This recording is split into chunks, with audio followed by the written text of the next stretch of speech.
Alright, so here is an update. As you can see, I've got the deck battens in with little tiny blocks for it to land on. Now, if you followed the glen-l plans to the T, it actually called for notching out this beam for the center deck batten or the strong back to go all the way through. I didn't do that because I had planned on using this actual board here, this plank, for my dash. And had I cut that out, it would have left the end grain of my strong back poking through the middle of my dash. So I would have either had to make a face veneered dash over that to hide that end grain, or live with that sticking out, and in my opinion, not looking very good. So that was one of the things that I kind of saw coming up ahead of time while building the boat, and I made the choice to not cut that off, or cut that little notch out of the frame, because I didn't want that end grain sticking through. And I still may build another dash cover, you know, out of some really pretty veneer or something, but I don't think there's a need. My dash turned out beautiful as it is. In the event that I try to cram more things in the dash than can fit in the overall height, well, then I'll have to build some sort of face for that dash. But my plan was to keep it original to the plan, so I did not cut that out like the plans called for. This isn't faired. It's not faired yet. It's relatively close. I just have to do some very minute final fairing on that. Here's where the side deck battens match up into the frame, up into the shear.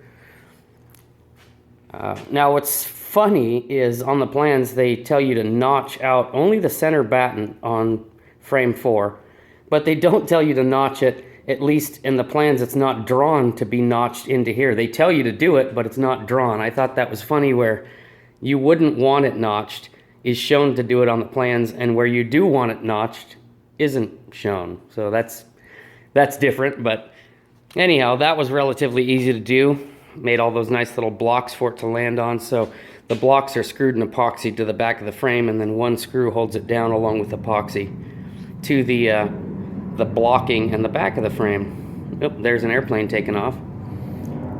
So those are all in and done. Of course, they're not faired yet, but they turned out really nice. And now we have the seat back support for the front cockpit.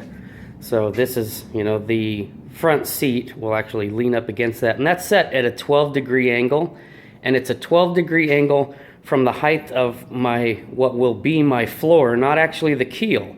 It's set 12 degrees from my floor angle, which is different from the keel. So again, the seat back is in. It's all spec'd according to the plans. And then today I got my bridge deck battens. This would be the bridge deck. So I got my battens in today. Same deal. I screwed little blocking to it. It's 1 inch by 13/16 by 3 inches. Drilled and countersunk and screwed to the back of the frame at the correct locations.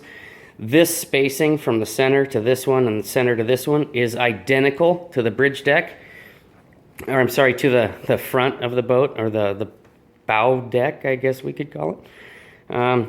So that, I got all that in and done.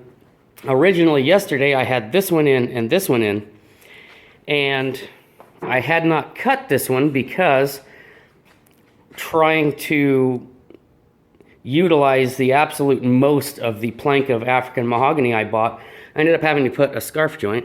Hopefully you can see it. You can see the line right here, and then the scarf runs down along the side. So I had to put a scarf joint in a couple of scraps that were cutoffs from these two to make the third one, to utilize the most amount possible out of my plank of wood. And because it's hidden, you won't ever see it. It's structurally sound and not unsightly because it's going to be hidden. So here's a look. Hopefully you can see it. And they line up very nice now. But the problem I had yesterday was, from standing at the back here of the boat, you'd look at this one and it looked skewed to the right. Same with this one, looked skewed to the right. And I thought, what in the world? And I spent probably 3 hours yesterday with my tape measure, measuring from frame to frame, from seat back support to frame 2, from frame 2 back to the transom here. I started pulling diagonals from corner to corner, diagonals up here from this frame to this frame to here. Anyhow, pulling every measurement I could possibly come up with to try to figure out what in the heck was going on, because I mean, they were out. They were noticeably out. I could stand back here and say, oh God, that looks terrible. What the heck? So what I ended up doing after, I mean, like 3 solid hours of measurements and math and a lot of geometry trying to figure out what in the world was going on there, I remembered, oh yeah, I have a laser.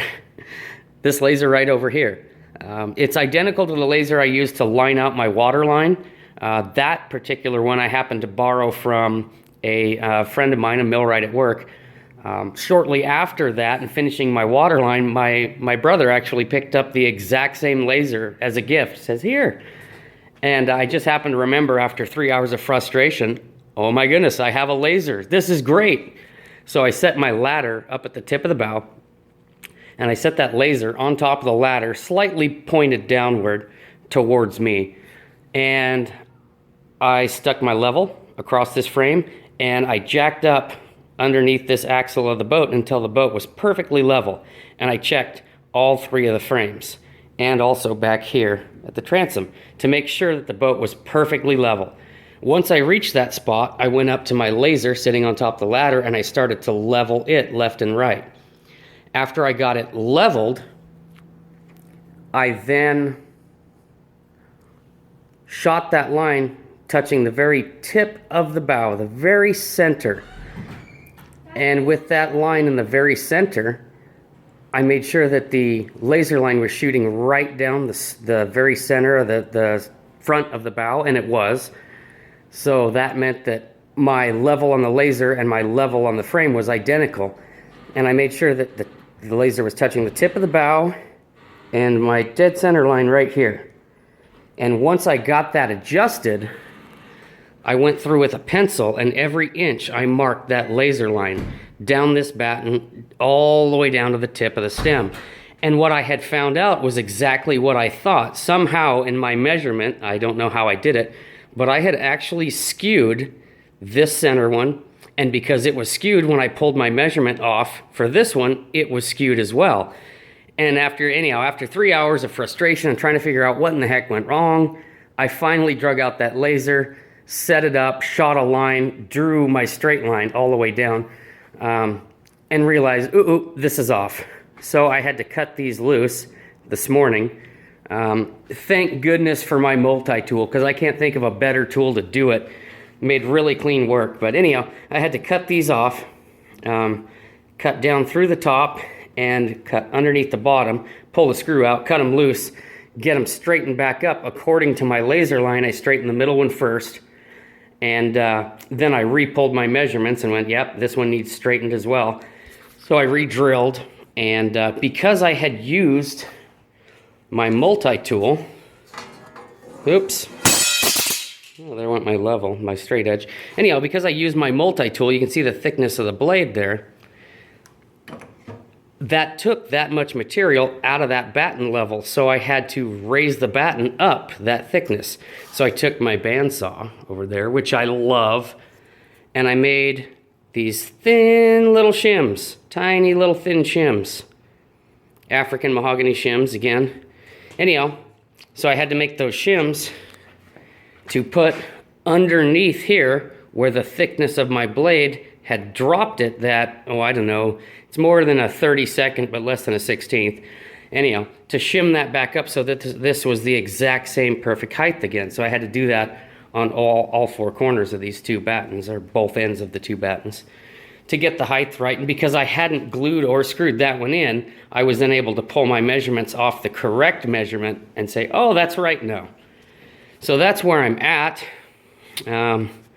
I would say to take all of the measurements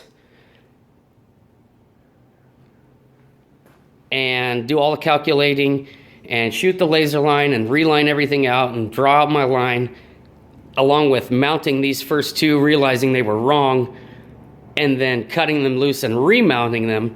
I probably have about 7 hours, maybe 8 hours in this frame and these 3 little bridge deck battens. Just a ton of time. But again, I'm glad I did it because I was able to find my mistake and repair it prior to getting my deck, my sub deck planking on, and then realizing that, uh-oh, things don't line up and this is way out.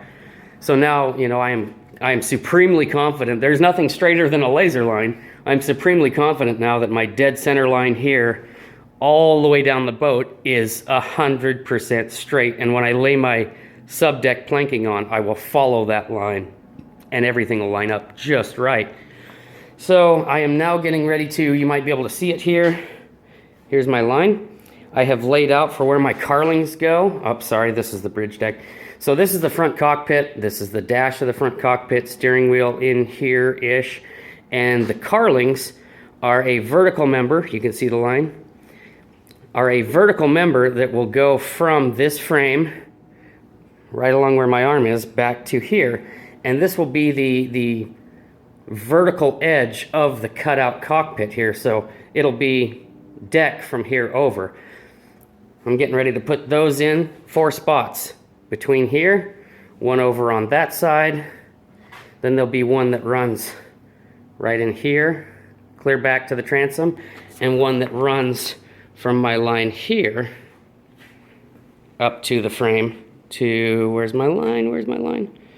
It's drawn somewhere. Up here it is. Here's my line.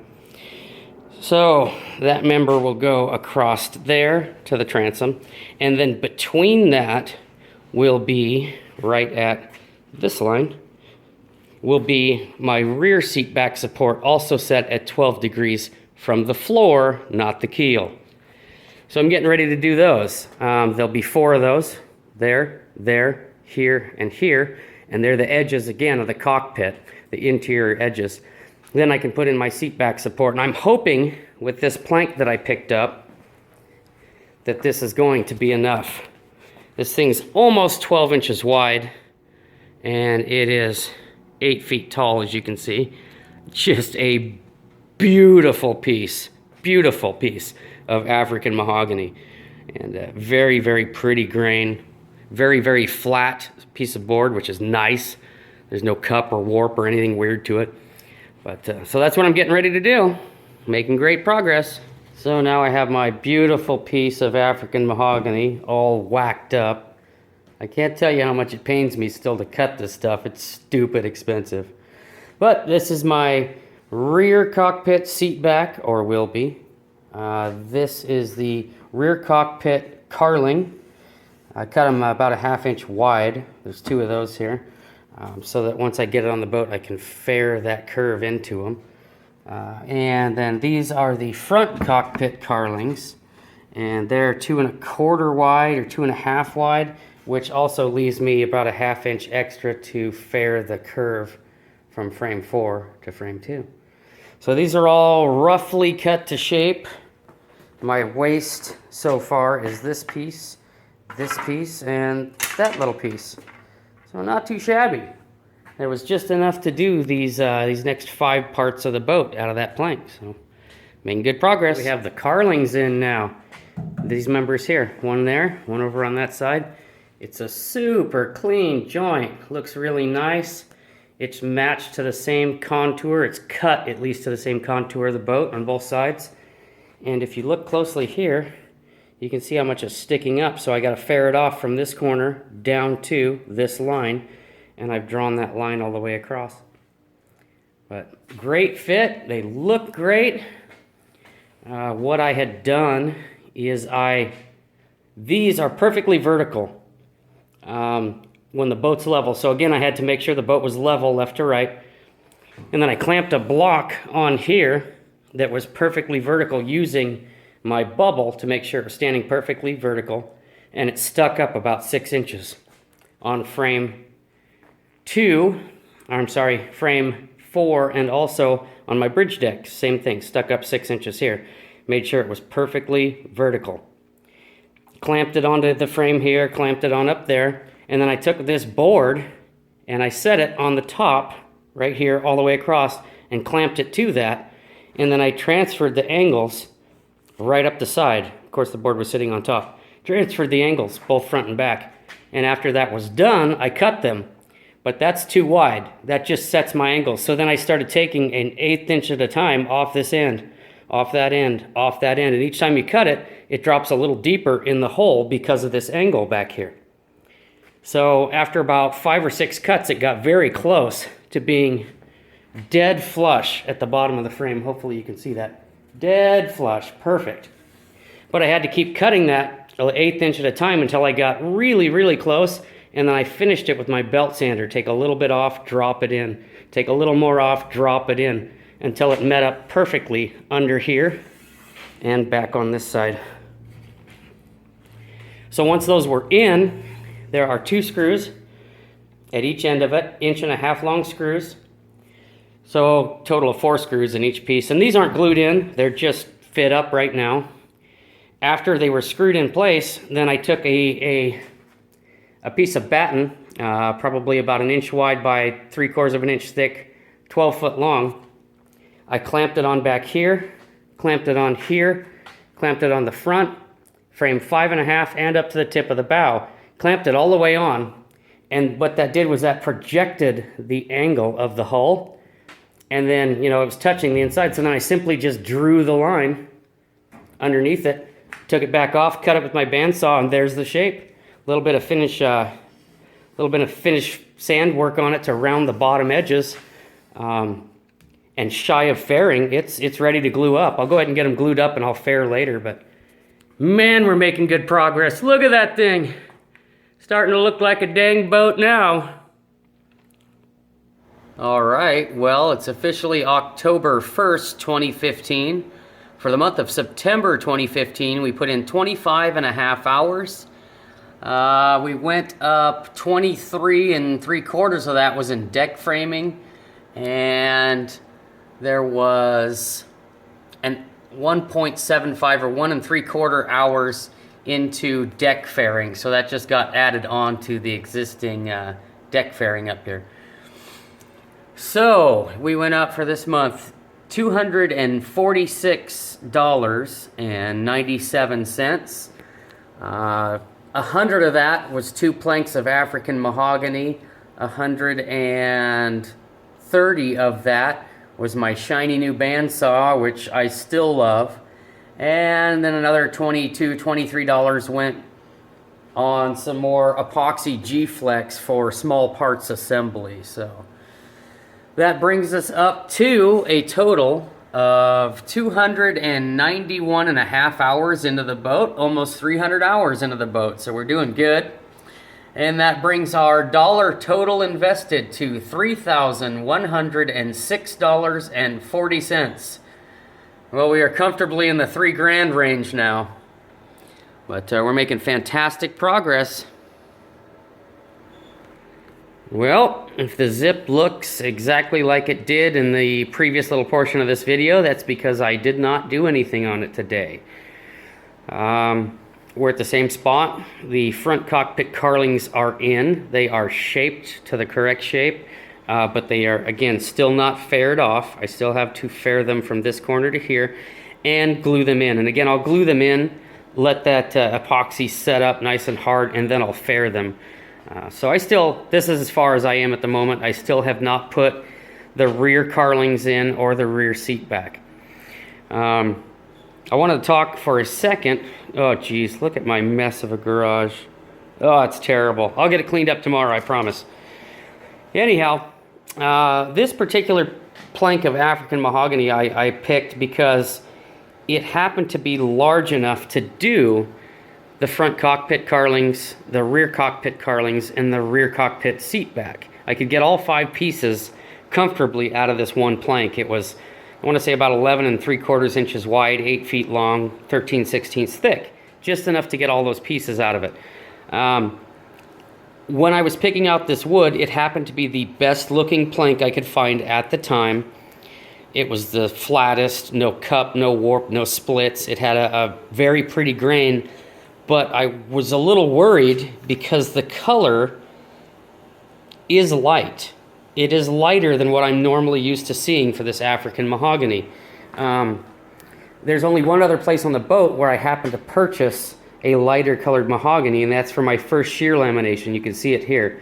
And I picked this particular piece of mahogany specifically for this bend. It was a very steep bend, and this had a very, very straight grain with little run out. So, you know, it was a different color, but I wanted it for this lamination because I just chose that, you know, I decided it was going to be a good fit, that it would take the bend very well.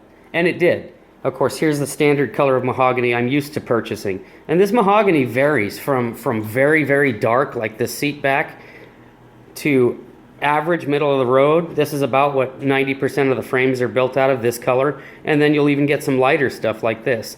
So I was a little worried after I got it up there. Of course, these aren't covered in epoxy yet, so it's not showing their true colors. But I was thinking, man, I hope that this African mahogany is pretty close to this, because you're going to see all of this. You're going to see this side touching the dash, you know. There will be a slight rounded cutout here, but you'll see the two contrast if they're not fairly close. So what I did, just to check it, was I mixed up a little bit of epoxy and I smeared it on the end of this board. Oh, isn't that pretty? So pretty. It's incredibly light, but when you get it under epoxy, man, it darkens up a lot. And we'll take this over to the boat so we can take a look at it. When held up next to, when held up next to it, it's like super, super close.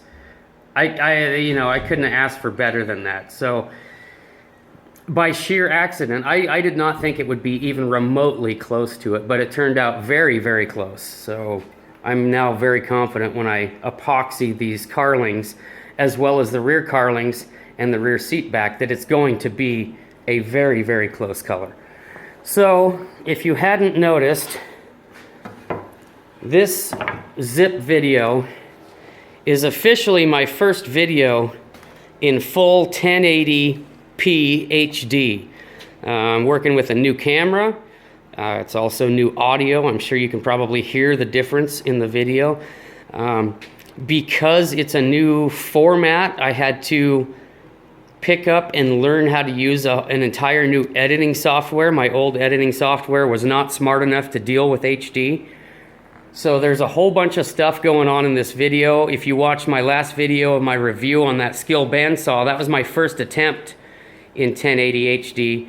And there were some settings on the camera that I don't think worked out very well. It was shaky. It just didn't look very good. So I changed again some camera settings in this. So we're on an entirely new camera with new audio, with new editing software that I'm still learning. So I hope this turns out fairly decent. So don't forget to subscribe to the channel if you haven't already.